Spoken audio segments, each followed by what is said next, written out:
எச்சரிக்கையால் பல்வேறு மாவட்டங்களில் மழை பெய்து வரும் நிலையில் சீர்காழி மற்றும் அதன் சுற்றுவட்டார பகுதிகளில் தற்போது கனமழை பெய்து வருகிறது.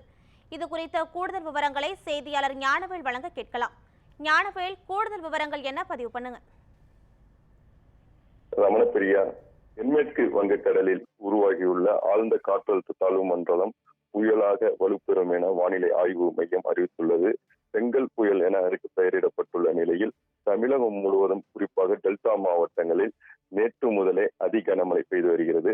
மயிலாடுதுறை மாவட்டத்திற்கு வானிலை ஆய்வு மையத்தின் அறிவிப்பின்படி நேற்று இன்று ரெட் அலர்ட் விடுக்கப்பட்டுள்ளது. அதன்படி மயிலாடுதுறை மாவட்டத்தில் பள்ளி கல்லூரிகளுக்கு இன்றும் விடுமுறை தொடர்ந்து விடப்பட்டுள்ளது. இந்நிலையில் சீர்காழி மற்றும் சுற்று வட்டார பகுதிகளில் நேற்று காலை முதல் மழை பெய்து வரும் நிலையில் இரவு பரவலாக விட்டு மழை பெய்தது. இன்று அதிகாலை முதல் தொடர்ந்து கனமழை பெய்து வருகிறது. சீர்காழி, கொள்ளிடம், திருவெண்காடு, திருமுல்லைவாசல், பழையார், வைத்தீஸ்வரன் உள்ளிட்ட பல்வேறு பகுதிகளில் தொடர்ந்து கனமழை பெய்து வருவதால் பொதுமக்கள் வீட்டை விட்டு வெளியேற முடியாத சூழல் ஏற்பட்டுள்ளது. இதனால் பொதுமக்களின் இயல்பு வாழ்க்கை பாதிக்கப்பட்டுள்ளது. மீன்வளத்துறையின் அறிவிப்பின்படி சீர்காழி அருகே உள்ள பழையாறு, பூம்புகார், வானகிரி உள்ளிட்ட பல்வேறு மீனவ கிராமங்களை சேர்ந்த சுமார் 6000க்கும் மேற்பட்ட மீனவர்கள் கடலுக்கு மீன் பிடிக்க செல்லாமல் தங்களது படகுகளை பாதுகாப்பாக கரையில் நிறுத்தி வைத்துள்ளனர்.